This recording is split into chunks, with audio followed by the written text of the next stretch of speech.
This is it. It's the right hand. Right hand. Okay. Hi, everyone.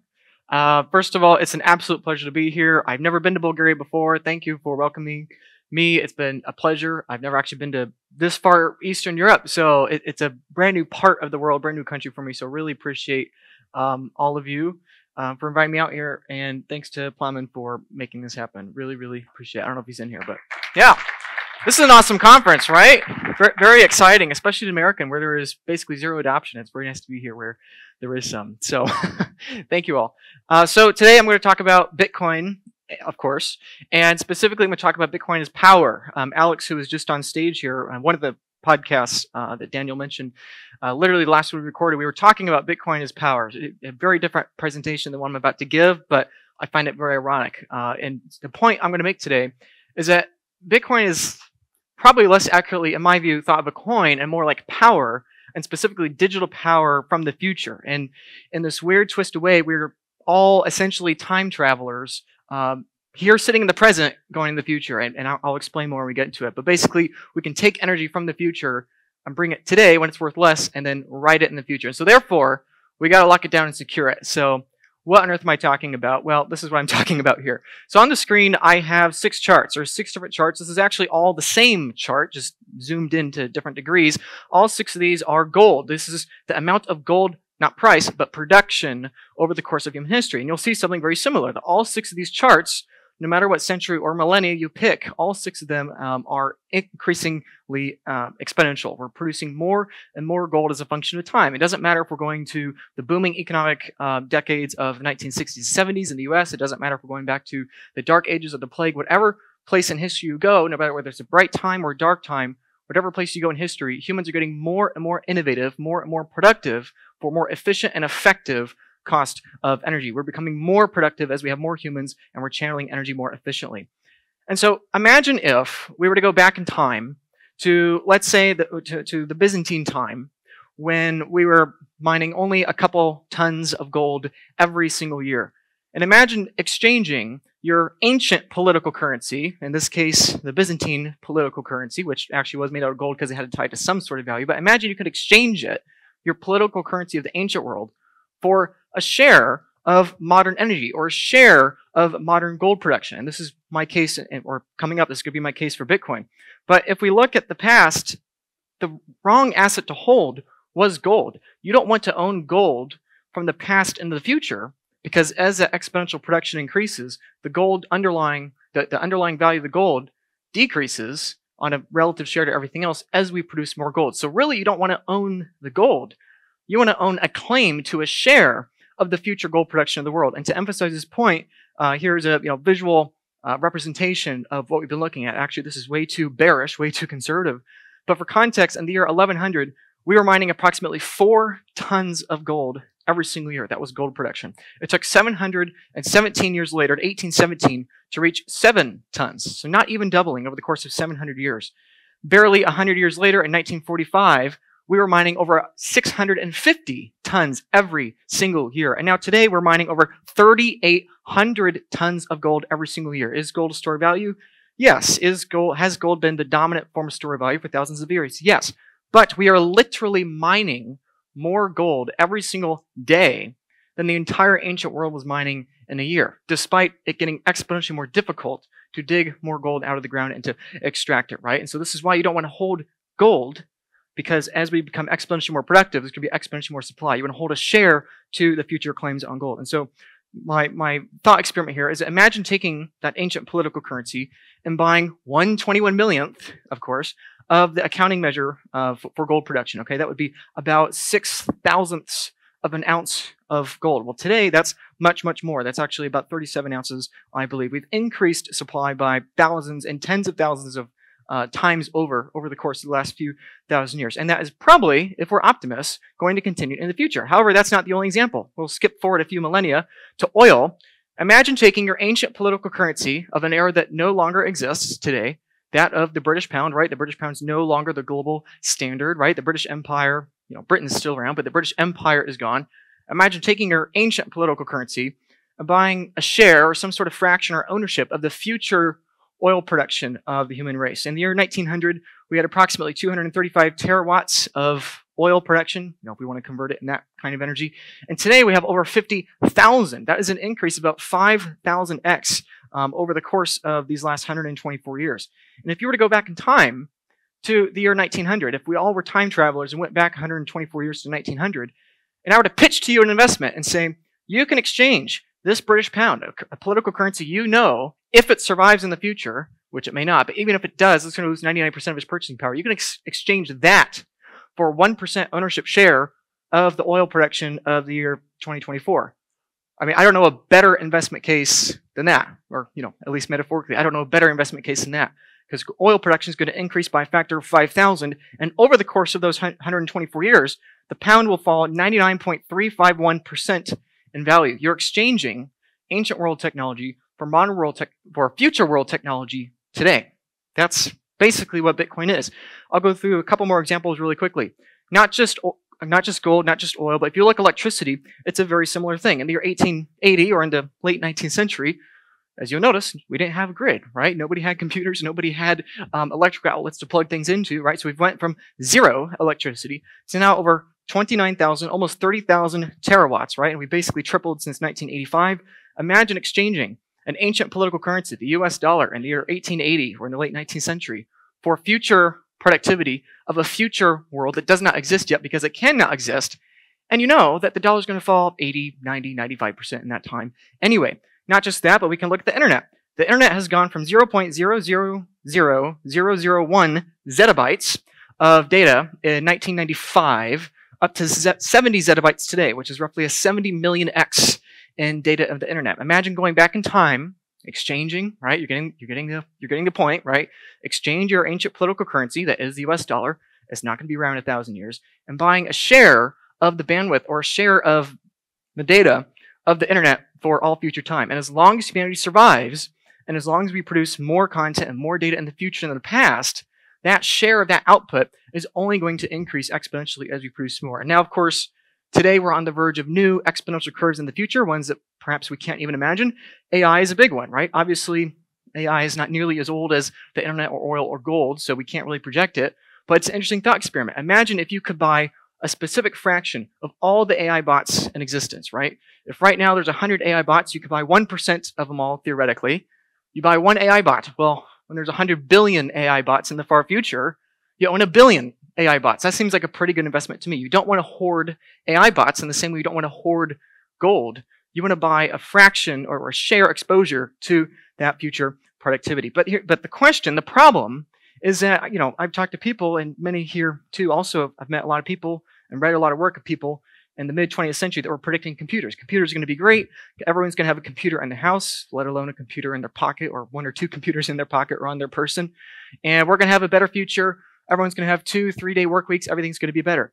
So the question is, why were the futurists wrong? Why, despite all this exponentially increasing productivity, why is it that we still have 40 to 50 hour work weeks? And in many cases, we're still poorer in terms of time today than we were in the past. Why is it that with all this technology, that technology is not reaching everyone equally? And the answer is that, in my opinion, we need a ledger, and in all of our opinion, I'm sure, we need a ledger that is a fixed numerical system to price all of those exponential curves into.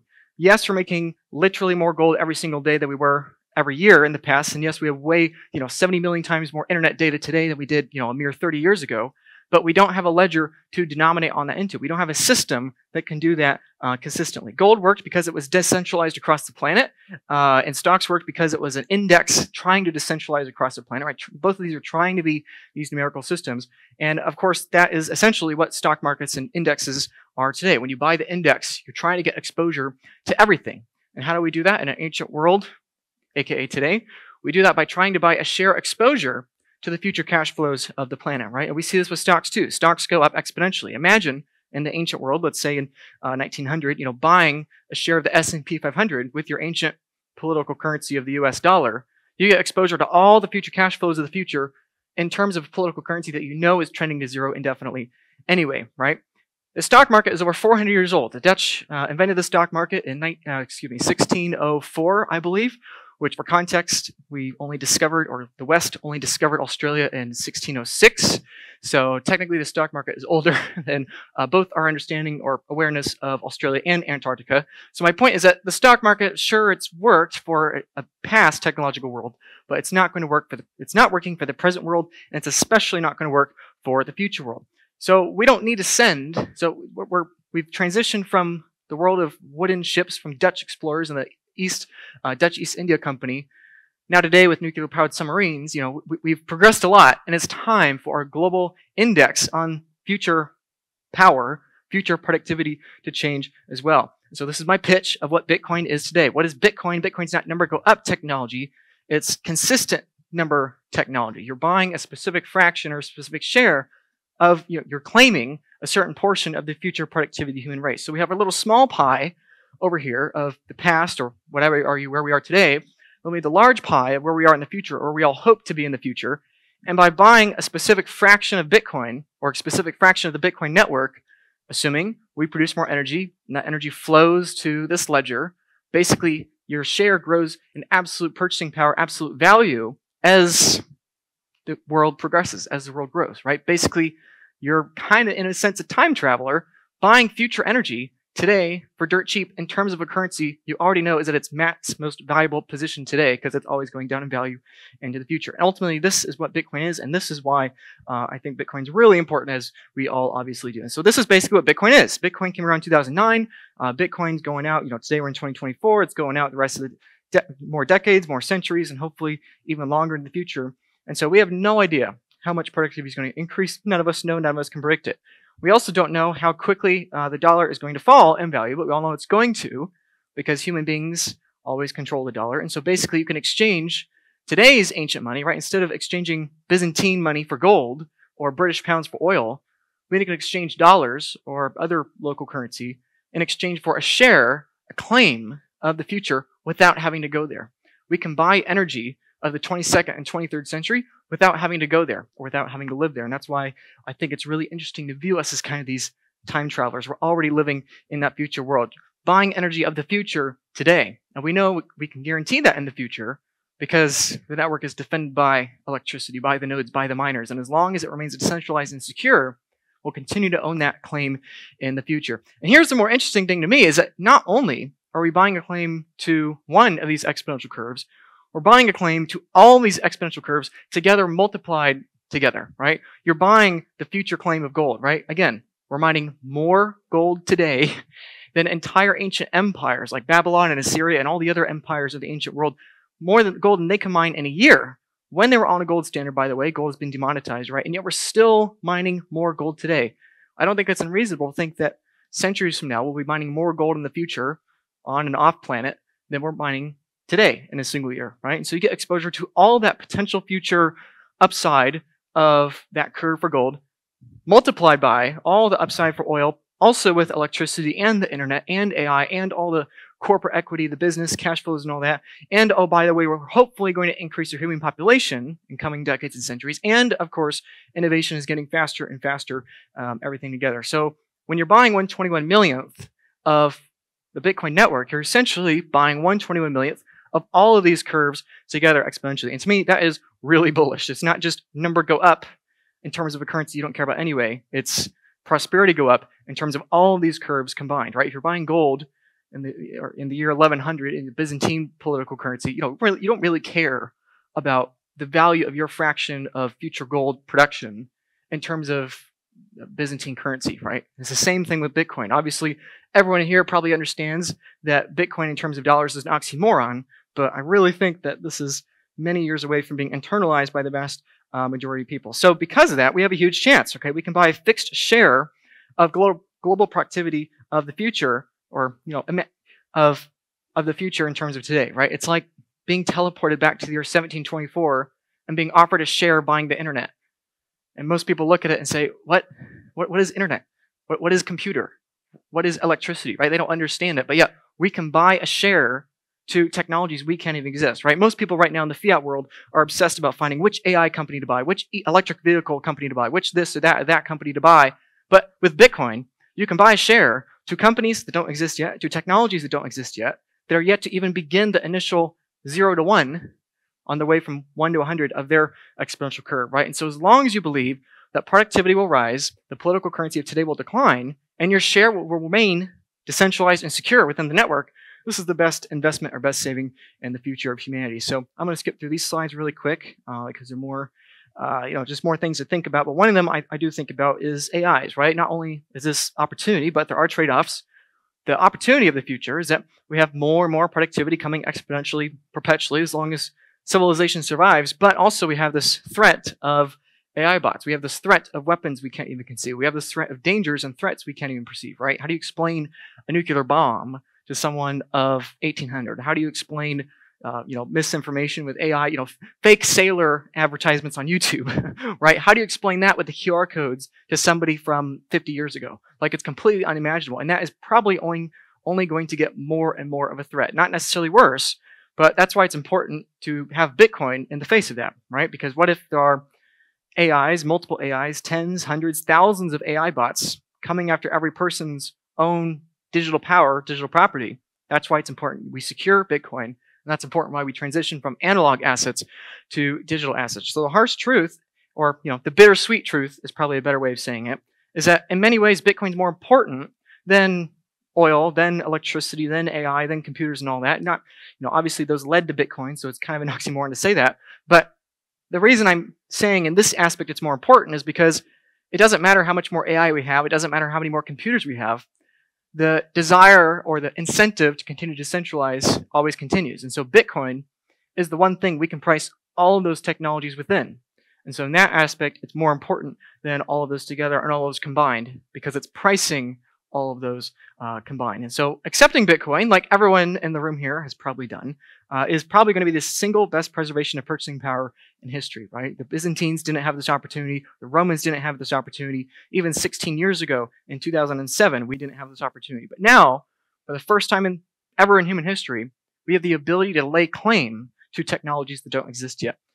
And of course, that's the sweet side. The bitter side is that many people are going to reject this, and it's going to be the fastest destruction of their purchasing power in human history, and it's going to be entirely their choice. Obviously, we've all seen these charts on the screen. This is already happening. The top left chart here is new houses priced in terms of Bitcoin. Top right is the US dollar, the dominant political currency, the ancient political currency of today, denominated in Bitcoin or sats. Bottom left is we have the S&P 500, right? The current index, or the current attempt of an index of all global productivity, that is falling down in terms of Bitcoin, albeit a little slower than the housing market and dollars. And of course, in the bottom right, we have gold, the one before the stock market, right? So we have the dominant consumer good, right? Real estate, the dominant political currency, the dominant modern, quote unquote, index of the stock market, and the former index, quote unquote, of the world, the S&P 500 and gold. All four of them are falling down in Bitcoin, all four of them being repriced in Bitcoin, because all four of them are experiencing an exponential curve in annual production and productivity, and they're all being priced within the same fixed monetary ledger. So how is this going to look in real life? Well, obviously, none of us know. My guess is that as we increase liquidity, the green line on the screen, as we increase liquidity of our political currency, we'll see both nominal inflation in Bitcoin price as well as CPI, but probably a larger and larger share of that political currency, dollars, is going to flow into Bitcoin and away from CPI. And so what I think we could look at is maybe an explosion in liquidity over the coming decades and a collapse in Bitcoin prices of everything else, right? So Bitcoin is both number go up and number go down technology. Bitcoin is number go down technology for prices of the future by having number go up technology in terms of an ancient political currency, right? So that's kind of the oxymoron, right? We all the clickbait, we all the number go up of Bitcoin to, 100,000 or a million or 10 million, $100 million, and that all may be true, but I think what is more true, and obviously what we all hopefully understand or are continuing to understand, is that Bitcoin actually, it's more true to say it's number go down technology. And the more innovation we have at a faster and faster pace, the faster it will go down. So I'm going to skip ahead a little bit. So it's the kind of thing that we literally can't price, right? How do we price a round-trip ticket to Mars? How do we price having our own 50 AI bots running our business for us? It's literally priceless today, right? It costs tens of billions of dollars to do these things today because we don't have the technology. But by innovating new technologies, it will get exponentially cheaper for us. So in real terms, who knows what Bitcoin's going to do? Maybe it'll go to 1 million, 10 million, 100 million in real today terms purchasing power in the future. In nominal terms, it's just completely absurd. It's completely nonsensical. In the same way it's nonsensical pricing the internet in terms of Byzantine or Roman political currency, it's nonsensical to price the 22nd century in terms of dollars, right? And the amazing thing that I always find fascinating about Bitcoin is that any amount of Bitcoin in the future is worth more than any amount of Bitcoin today, right? So it's people, in here hopefully understand they're not too late to Bitcoin, but people online that aren't as down the rabbit hole as you all have trouble understanding why they're not too late to Bitcoin. But the reality is that if you don't view Bitcoin as number go up technology and you understand it as number go down technology via forcing prices to the marginal cost of production, you understand that a mere 35 sats or 100 sats, or pick your number, any minuscule amount of satoshis 100 years from now potentially is worth more to you than 100 Bitcoin today, because those satoshis are pricing in more technology and more prosperity gains in the future. And that might be a cheap way of looking at it, but I do believe it, and I do think it's very true. Ultimately, if the life of the future is more prosperous than today, then why not is a smaller amount of money way, way more valuable, literally 100 million times more valuable than that of today? What is the price of oxygen when there's no oxygen in the room, right? You're willing to pay anything for it. And so I think that's why Bitcoin is still very early, right? And so that's the bittersweet thing. If you are optimistic on the future, you believe that in the future there's going to be tens, hundreds, or thousands of AI bots this, and YouTube videos that, and this and that, all the productivity of the future, electricity, oil, whatever you want in the future. And that means you're going to be rich. In terms of purchasing power, you're going to be rich. It doesn't matter how much Bitcoin you buy. If you buy any amount of Bitcoin, you have a future claim to at least some of that future technology. Of course, the downside and the encouragement always to lock it down, right? I think most people here understand to not leave their Bitcoin on exchanges or to not leave their Bitcoin ETF, but just to have a little caveat for that, especially for the people watching online, is that the other flip side of this is that all that prosperity and technology is no longer incentivized to chase the money printer. It's no longer incentivized to try to predict Jerome Powell, right? I'm from the United States, of course. There are people that spend millions, tens of millions, and hundreds of millions of dollars a year on entire teams and floors and buildings of people trying to predict Jerome Powell's next action at the Federal Reserve, next Federal Reserve meeting, right? And so it's my pondering for the future of what if we have, let's say, thousands of AI bots in the future that future people hire trying to take the Bitcoin of today, right? In the same way that we're kind of time travelers buying a fraction of Bitcoin today for the energy of tomorrow. Likewise, when the energy of tomorrow is here, they're going to be trying to go back in time to find the early ancient OG coins from 2000, from the 2010s, 2020s to 2030s, whatever, right? So it's this reality that if we want the freedom of more purchasing power and more energy in the future, we have to deal with the responsibility and the consequences of those future technologies too, both in terms of protecting our sats and in terms of protecting our lives, right? In the last century, we've had both the innovation of nuclear power and the nuclear bomb, right? And so, of course, I'll go through this really quickly because I think all of you are a pretty above average educated audience. But really quickly, of course, if you have Bitcoin on an exchange or an ETF or a piece of paper, a sticky note that says you own Bitcoin, or your uncle holds your keys for you, or you have some sort of, trust product or a yield product or whatever, right? You don't really own Bitcoin. You don't own a claim on all of that future energy. You own a piece of paper. You own my sticky note that I wrote for you, right? You own a piece of trust. You own a piece of paper. Maybe that has value for now, and especially in terms of dollars, but that doesn't mean it's going to forever, right? It becomes exponentially more expensive, right? And so there are lots and lots of questions we have to ask with our self-custody as we have more and more of these very optimistic things and very concerning things when it comes to people trying to come after our Bitcoin. So the problem most people, including myself, have had with storing Bitcoin is that what do? If we make it more and more complicated, we're adding more and more single points of failure. If we make it simple, we have less single points of failure, but all of a sudden we only have one single point of failure. And so I think this is the new challenge. We are graduating, we are leaving the ancient world where the dominant concern is predicting monetary policy, and we're entering this new world that we have less in common with of trying to project how do we defend our share of global productivity, right? Again, both sides of the coin, freedom, responsibility. We have the freedom of this future technology, but we also have the responsibility of managing our single points of failure. And so one of the things I do is I work at the Bitcoin Advisor. We help people with multi-sigs, right? So it doesn't matter whether you're doing single sig, multi-sig, this, that, the other. I don't care what you do. I just encourage you all to do it. If you have one custody setup, I highly encourage you to get at least 2 to learn, because these things take time. Either you have to pay somebody to help you accelerate your learning process, or you have to spend hundreds, if not thousands of hours to do this. And so if we all are bullish on Bitcoin, right, I think most of us are bullish on Bitcoin, we have to keep in mind to have multiple custody solutions. And so that's my encouragement today, right? And that if you do too many, you're going to have exponentially more single points of failure. It's going to be more and more complicated and more attack vectors, right? So these are balances on a scale you have to evaluate. The theft question, the lost keys question, the inheritance planning question, the tax questions, all these things. I'm about to run out of time, so I'll finish up here. We have less in common with the future and the past. That's my hopeful message to all of us, including myself today, right? We have way more in common with the worlds of 100 years ago or 1,000 years ago than potentially the worlds of 25, 50, 75, or 100 years from now, right? And so that's the encouragement. Act on it. Everyone here is probably off zero. I hope so. And then beyond that, hopefully we take our self-custody equally as seriously in defending it against kinds of attacks, both physical and digital, in the future that we may not be considering yet, because we're looking at the past, trying to predict the future, right? So who knows what Bitcoin's going to do? Who knows when it's going to do it? But in terms of political currency number go up, it's going up forever. In terms of prosperity, it's going up even faster. So, of course, that's the message. I won't belabor the point too much, but thank you all for your time. I appreciate you all having me out here. And if you want to contact me, there's my email. You can contact me there in regards to anything, self-custody or something else. So really appreciate you all. This has been a wonderful trip and really optimistic. So thank you, Bulgaria. Appreciate it.